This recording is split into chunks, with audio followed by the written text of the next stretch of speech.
सताई बहन जी, दोनों फोटो ऐसे नहीं हटानी है और ना ही दोनों फोटो ऐसे हटेंगी। जब तक दो में से एक फोटो आपके दिल में नहीं समा जाएगी, आपके हृदय में नहीं समा जाएगी और आपको उस परम पिता परमेश्वर का और गीता जी में लिखा वो विधान जब तक पूर्णतया समझ में नहीं आ जाएगा।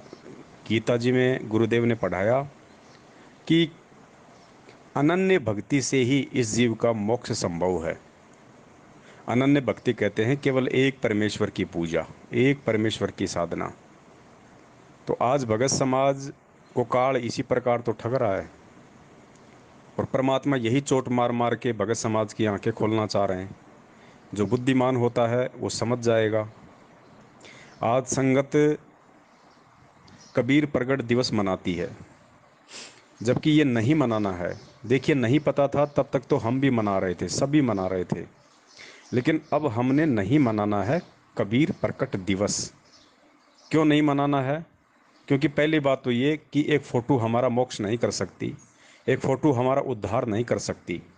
कबीर जी का वो चित्र आज हमें सत्संग नहीं सुना सकता। कबीर जी का वो चित्र आज हमें आशीर्वाद नहीं दे सकता, आज हमारी प्रार्थना नहीं सुन सकता। दूसरी बात, 650 साल पहले जब वो परमात्मा उस स्वरूप में थे, दाढ़ी मूछ वाले स्वरूप में, तो 650 साल पहले वो पूर्ण लाभ दे सकते थे भक्ति मार्ग का, वो मोक्ष दे सकते थे यदि हम चाहते तो उस फोटो वाले कबीर का भी हम यदि फ़ायदा उठा सकते थे तो 650 साल पहले ही उठा सकते थे। आज वो फोटो हमारे लिए सिवाय एक यादगार के और किसी भी प्रकार की भूमिका में नहीं है।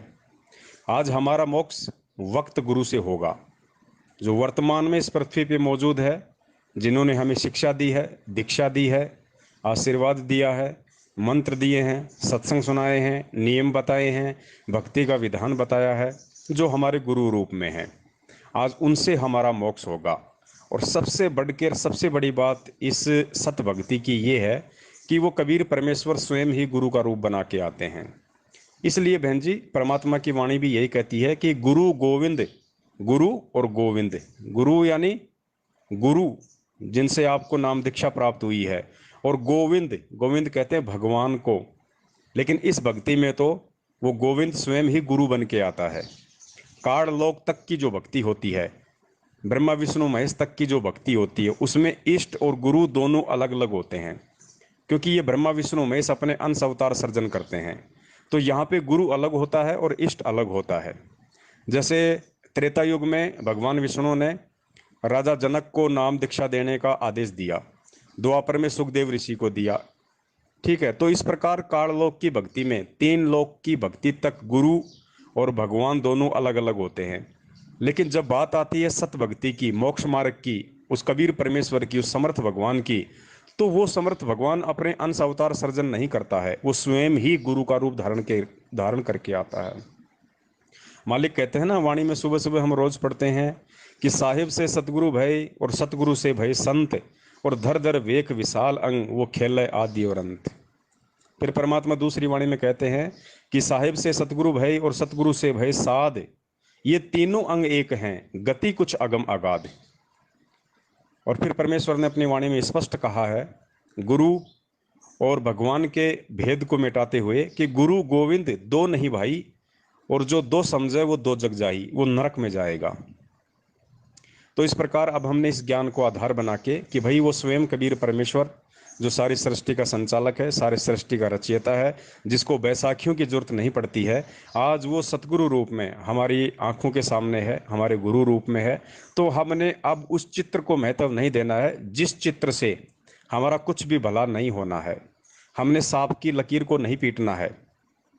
इसलिए बहन, हमने अब कबीर प्रकट दिवस नहीं मनाना। अब वो कबीर जब हमारे सतगुरु के रूप में आ गया तो अब हमने सतगुरु प्रकट दिवस मनाना है, क्योंकि अब हमने उस कबीर की फोटो को नहीं, बल्कि साक्षात गुरु रूप में जो कबीर आया है, हमने उसको प्रसन्न करना है, हमने उसको खुश करना है। तो अब हम अपने गुरु का प्रकट दिवस मनाएंगे। और बहुत सारे उदाहरण देके परमेश्वर ने बताया कि आपके सामने एक तो आम की फोटो रख दी जाए और एक आपके सामने ताज़ा ताज़ा आम रख दिया जाए और आपको भूख लगी है, तो जाहिर सी बात है बहन जी, आप अपनी भूख मिटाने के लिए फोटो को उठा के खाओगे या उस आम को उठा के खाओगे? अरे जानवर भी इतने समझदार होते हैं।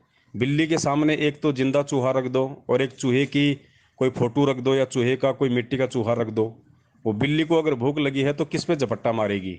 वो जानवर भी इस बात को जानता है कि ये जो जो फोटो है, जो मूर्ति है, जो मिट्टी का चूहा है, इसको खाने से मेरा पेट नहीं भरेगा, ना मैं इसको खा सकता। वो जिंदे चूहे को ही पकड़ेगी। तो हम तो भाई इंसान हैं, ऊपर से परमात्मा ने तत्व ज्ञान दे दिया। कॉमन ज्ञान तो परमेश्वर ने मानव शरीर के साथ ही दे दिया था। अब आके अपनी शरण में लेके परमेश्वर ने विशेष ज्ञान दे दिया, विज्ञान दे दिया, तत्व ज्ञान दे दिया। अब बताओ बहन जी, हम मिट्टी की फोटो को कैसे खा सकते हैं? हम आम की फोटो को कैसे खा सकते हैं? अब तो हमें आम ही खाना पड़ेगा। तो इस प्रकार हमने अब अपने गुरु में ही कबीर परमेश्वर को देखना है, क्योंकि सतगुरु स्वयं कबीर परमात्मा ही होता है। इसी से वो परमात्मा प्रसन्न होगा। ये तत्व ज्ञान परमेश्वर ने हमें इसीलिए दिया था, ताकि मेरे बच्चे मुझे पहचानें, मुझे समझें। और शिक्षा परमेश्वर ने आज हमें इसीलिए दी है। पिछली पीढ़ी में परमात्मा ने आज हमें इसीलिए पैदा किया है। और ये दुनिया भर के शास्त्र ग्रंथ रातों को 2-2 बजे जाग के परमात्मा ने हमें इसीलिए पढ़ाए थे कि मेरे बच्चे मुझे पहचान लें कि संत रामपाल जी महाराज जी के रूप में मैं कौन हूं। तो बहन, ये सारी बातें समझ के ज्ञान आधार से उसके बाद फिर हमने केवल अपने घर में, अपने पूजा स्थल पे, अपने मन मंदिर में केवल परमपिता परमेश्वर सतगुरु रामपाल जी महाराज जी की ही एकमात्र फोटो रखनी है। वही हमारे इष्ट हैं, वही हमारे गुरु हैं। तमेव माता च पिता तमेव तमेव बंधु च सखा तमेव, सब कुछ हमारे वही हैं। क्योंकि हमारा मोक्ष उन्हीं से हो सकता है। जिनसे हमारा मोक्ष हो जाए, उससे बढ़कर हमारे लिए कोई पूज्य नहीं होता। और वैसे भी गुरुदेव ने काफ़ी बार सत्संगों में बताया कि गुरु की पूजा में सारी पूजाएं आ जाती हैं। गुरु की पूजा में सारी पूजा आ जाती है। गुरु सेवै कोई चतुर सयाना और गुरु पढ़तर कोई और न आना। गुरु सेवै कोई चतुर सयाना, गुरु पढ़तर कोई और न आना। यानी गुरु के समान कोई और नहीं है। और गुरु की पूजा केवल कोई सयाना, कोई चतुर, कोई तत्वज्ञानी भगत ही करेगा। और बहुत सारी वाणियां हैं जो परमेश्वर ने हमें नित्य नियम में पढ़ाई हैं, संध्या आरती में पढ़ाई हैं, सत्संगों में बताई हैं। तो इन सभी बातों का निष्कर्ष निकाल के, निचोड़ निकाल के, परमेश्वर के संकेतों को आधार बना के, इस तत्व ज्ञान का निष्कर्ष निकाल के, फिर हमने बहन केवल अपने जीवन में सतगुरु को ही महत्व देना है। कबीर जी की फोटो को महत्व नहीं देना है। अगर कबीर जी की फोटो को भी महत्व देना है तो फिर द्वापर युग में जो मुनिंदर ऋषि के रूप में परमात्मा आए थे, फिर तो उनका भी प्रकट दिवस मनाया जाना चाहिए, क्योंकि वो भी तो खुद परमात्मा ही आए थे।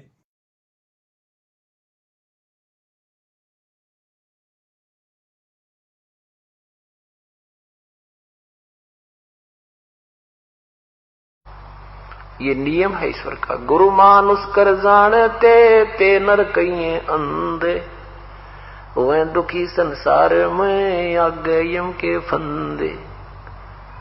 जैसे गुरु या भगवान भगवान हम कर रहे हैं और परमात्मा आपके पास आ जाए और आपसे बात करे, आपसे कहे बेटा शराब नहीं पीना है, आपने बीड़ी नहीं पीनी है, चोरी नहीं करनी है, किसी की आत्मा नहीं दुखानी है, तो आप क्या करोगे? आप उनकी बात को मानोगे क्योंकि भगवान कह रहा है। तो यही दास कह रहा है, समझो कबीर परमात्मा कह रहा है। यही सोचकर आपने ये बुराई और आज्ञा का पालन करें सरेगा, तो तब हम परमात्मा पाएंगे, नहीं तो नहीं मिल सकता। हम भगवान को चाह रहे हैं, परमात्मा के दरबार में जाएंगे, वहां इस दास के रूप में आपको परमात्मा मिलेगा। और जैसा आपका व्यवहार विचार, जैसा बोलना, जैसे आपके मन में श्रद्धा या कपट जो भी है, ये विद्यमान रहेगा। और यदि आपने यहीं से वो रिहर्सल कर ली कि कबीर ये परमात्मा है, बस परमात्मा के समक्ष कैसे बोलते हैं, कैसा व्यवहार करते हैं, निष्कपट बात करते हैं, संत के सामने झूठ बोलने की कतई आवश्यकता नहीं होती, वो आपका पाप ही होता है। हम कोई ऐसी आपके ऊपर कोई पाबंदी या ऐसा कोई वस्तु नहीं थोपते जिससे आपको झूठ बोलनी पड़े। और नहीं हम कभी ऐसा कुछ कहते भी दान करो या इतने पैसे दे दो जिससे आपको झूठ बोलनी पड़े या आनाकानी करनी पड़े। नहीं, केवल जो आपका आत्म कल्याण हो सकता है उतनी ही बातें आपको कहेंगे, उतना, और वो भी नहीं करोगे तो फिर आप अधिकारी नहीं हो। हम क्या कहेंगे कि ये कोई बुराई नहीं करना, बीड़ी शराब मांस तम्बाकू नहीं पीना, कोई मर्यादा भंग नहीं करना, क्योंकि ये खेल का मैदान है और इसमें जरा से भी फाउल हो जाओगे आप बाहर बैठ जाओगे, एक जीवन आपका चला जाएगा। तो हमने फाउल नहीं होना। फाउल पॉइंट अब धीरे धीरे आपके समझ में आ जाएंगे, कुछ कथाओं के माध्यम से और कुछ इस फॉर्म के ऊपर जो लिखे होते हैं इसमें भी हमने कुछ लिखे हैं, कुछ आप वैसे कॉमन सेंस से भी समझ जाओगे कि ऐसे ऐसे होता है। एक भक्त नाम लेने, उसको कहा भाई मैं तेरा नाम टूट गया, और 1-1.5 वर्ष से नाम दे रखा, ने बोला नो कुकर टूट गया। अरे तेरा गजब भैया, गुरु जी कह रहे भी तेरा नाम खंड हो गया, और आगे से ये बोल रहा है नो कुकर टूट गया। अरे तेरा नो कह दी हाँ जी कोई गलती बन गई होगी और आगे नहीं करेंगे। ये तो कुछ बात बोलना भी नहीं सीखा अभी तक तो हमने, और अब बात देखें सार नाम प्राप्ति की, सार नाम मिलेगा ये मेरी मर्जी से होगा। और सतनाम तक का फिक्स टाइम हमने रखा हुआ है, प्रथम मंत्र उसके 4 महीने के बाद, और ज्यादा से ज्यादा 6 महीने के अंदर आपने वो ले लेना चाहिए, उससे लेट नहीं होना चाहिए। फिर आप में लगन नहीं है जो कई तो भक्त ऐसे हैं जी 2 दिन पहले आ खड़े होते हैं जी, 2 दिन रह रहे हैं दे दो कर दो दया, हम कहते हैं नहीं भाई पूरा टाइम ऑन दे, अच्छा जी। और कई 6 महीने 7 महीने मावे नाम दूसरा याद देना रहा लेना। अरे तेरा गजब हुई, फिर तू भक्ति का रंग ड्रामा कर रहा है, एक अनमोल वस्तु के पीछे रह रहा है। कोई आपकी प्रमोशन होनी होंगी या बदन गिन भाग जा, कई दिन रह रहे हैं, तो ये आप तो आपको लगन नहीं है। तो ऐसे कुछ आपके अंदर श्रद्धा हम देखते हैं, तो सतनाम आपको 4 महीने के अंदर अंदर ले लेना चाहिए। और फिर सार नाम ये दास देगा जब आप योग्य हो जाओगे। सार नाम के लिए आपने बहुत विनम्र, आपके अंदर भक्ति की कमाई भी बढ़नी चाहिए, कति मन में सतगुरु और परमात्मा एक हो जाने चाहिए, और विनम्रता आ जाएगी तब ये सार नाम काम करेगा। जैसे डॉक्टर के पास मरीज जाता है, उसका फोड़ा हो गया, डॉक्टर कहता है चीरा लगाना पड़ेगा, लेकिन अभी चीरे के योग नहीं हुआ है, 2 दिन की दवाई ले जा। वो 2 दिन के बाद आता है, फिर भी देखता है कि अभी भी ऑपरेशन योग्य नहीं है, फिर कहता है 3 दिन की दवाई फिर ले जा। और डॉक्टर मरीज कहता जी ला दो चीरा, बहुत दर्द हो रहा है, अच्छा बेटा 3 दिन पाछा आ जाइए। फिर 3 दिन के बाद आता भी 1 हफ्ते माना। अब डॉक्टर इतना पागल नहीं है कि उस मरीज के कहने तो चीरा ला देगा, वो अपने हिसाब से देखेगा कि अब ये बिल्कुल योग्य हो गया है तो तुरंत लगा देगा और उसको मवाद काट के सीम देगा।